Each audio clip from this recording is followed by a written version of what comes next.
இன்றைக்கி watermelon chicken biryani செய்யலாம்.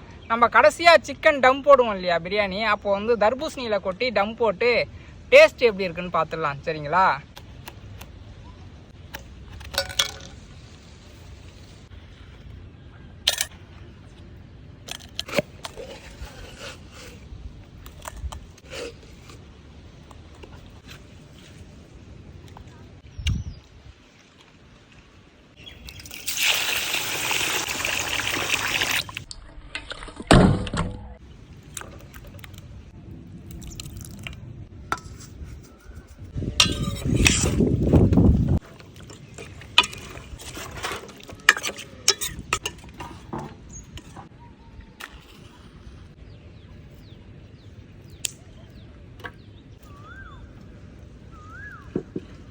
சுத்தமான செக்கு எண்ணெய் ஊற்றிக்கலாமா?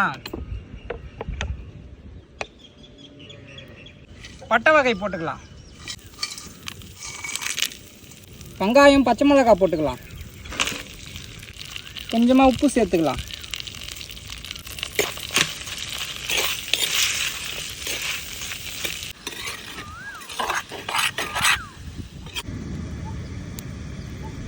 தக்காளி போட்டுக்கலாம்.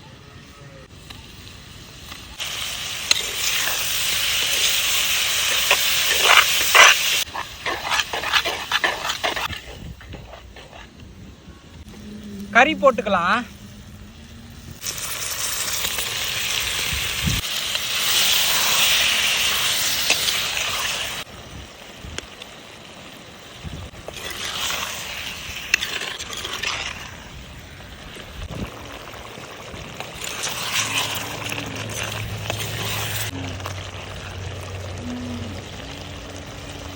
உப்பு போட்டுக்கலாம்.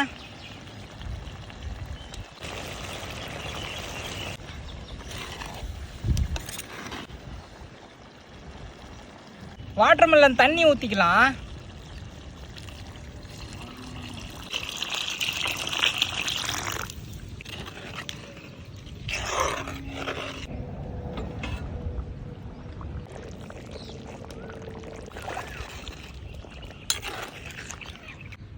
ஒரு எலுமிச்சம்பழம் பிழிஞ்சு விட்டுக்கலாம்.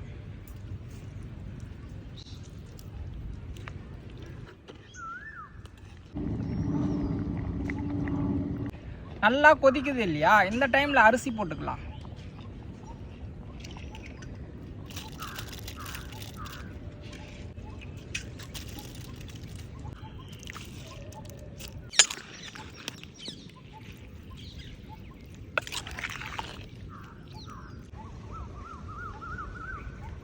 இதில் தான் போட்டு இப்போ நம்ம டம் கட்ட போகிறோம் பிரியாணியை. சரிங்களா?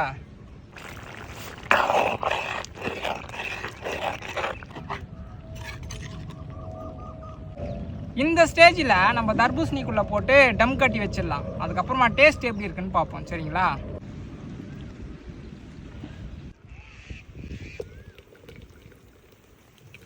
கொஞ்சம் கொஞ்சமாக கிண்ணத்தில் அள்ளி போட்டுக்கலாம்.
புளிச்சக்கீரை தொக்கு, ஜில்லுன்னு வாட்டர்மெலன் ஜூஸு, ஆனியன்,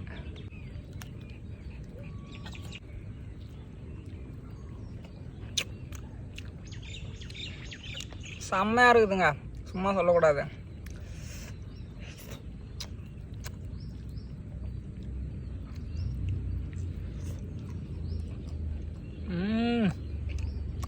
அருமையாக இருக்குது. நிறைய பேர் வாட்டர்மெலனில் செஞ்சு வீடியோ போடுவேன்.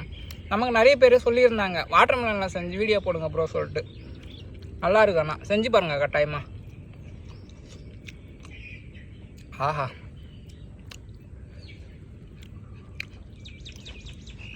நார்மலாக நம்ம பிரியாணி செய்வோம் இல்லையா, அப்போ வந்து உதிரி உதிரியாக கிடைக்கும். ஆனால் இப்போ செய்யும்போது கொஞ்சம் பொல பொலான்னு இருக்குது சாப்பாடு. ஆனால் இருந்தாலும் டேஸ்ட்டு சூப்பராக இருக்குது.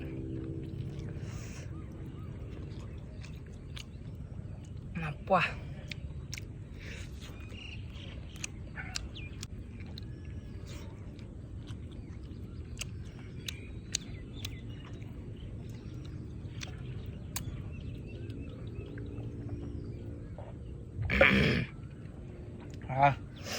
ஜூஸு பிரியாணி செம்மையாக இருக்குங்க.